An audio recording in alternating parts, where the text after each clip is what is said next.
Thank you. I think in Thank you, Honorable Vice Chairman, sir. My compliments. It's a maiden day.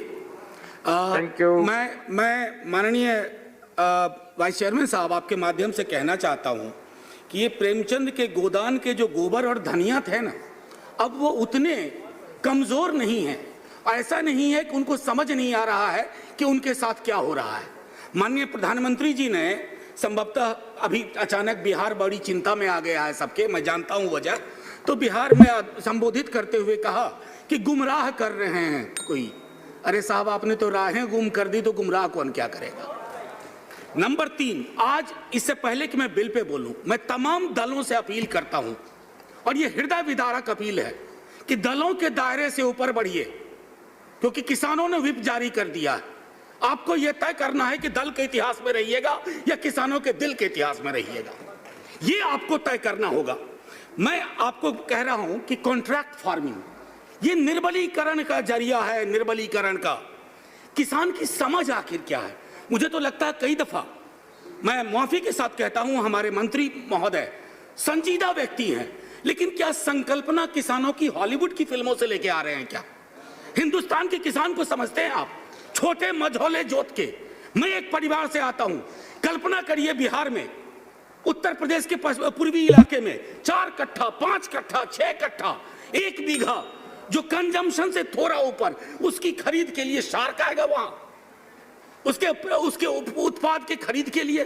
मैं समझता हूं थोड़ा चिंतन, थोड़ी संजीदगी होनी चाहिए। मेजॉरिटी बहुत टेंडेंसी प्रोड्यूस करती है। इस तरह के, जो मैंने पहले भी कहा, लो हैंगिंग फ्रूट से बचना चाहिए। एपीएमसी में करप्शन के इश्यूज है, मैं मानता हूं, लेकिन ऐसा तो आप नहीं कर सकते हैं ना कि आप you throw the baby with the bath water.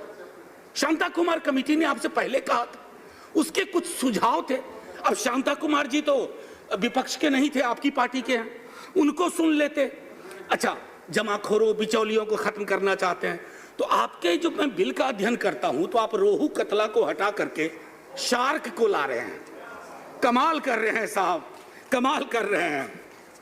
हमारा अनुभव यह भी बताता है कि कॉन्ट्रैक्ट फार्मिंग मूलतः कैश क्रॉप्स के इर्द गिर्द घूमता है।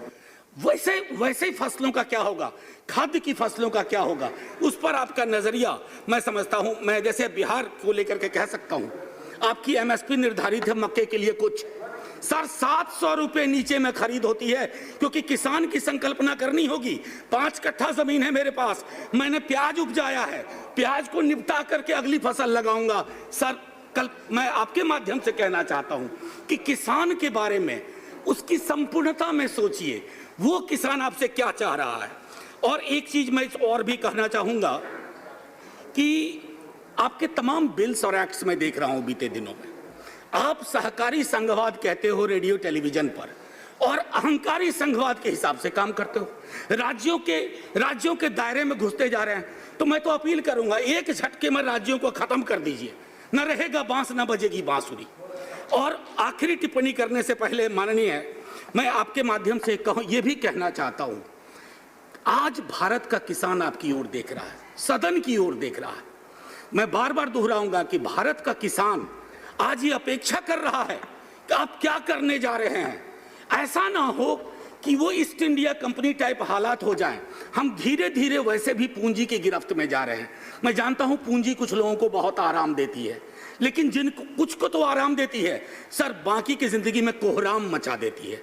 ये तय करिए और उसके बाद आगे बढ़िए। और आखिरी टिप्पणी करने से पहले मैं ये कहना चाहूंगा, लास्ट मिनट प्रोफेसर जी, लास्ट मिनट। सर, मैं जानता हूं, मैंने पहले भी कहा था कि उस कुर्सी में ही कुछ है। सर, एक चीज जो मैं आखिरी टिप्पणी से पहले करना चाहूंगा कि जब आप मझौले छोटी जोत के किसान को देखते हैं, तो आप कह रहे हैं कि हम डबल करेंगे इनकम। सर, कहां कब्र में लिटा करके इनकम उसके ऊपर लगा दोगे? वो बचेगा ही नहीं, वो उसके खात्मे की इबारत आप लिख रहे हैं।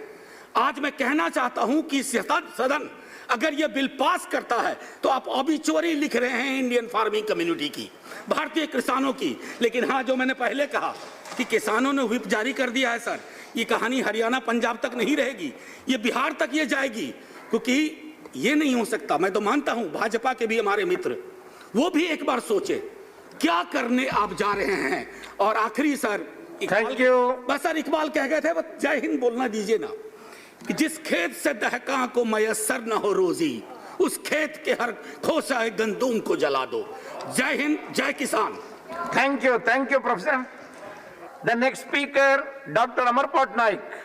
Yeah.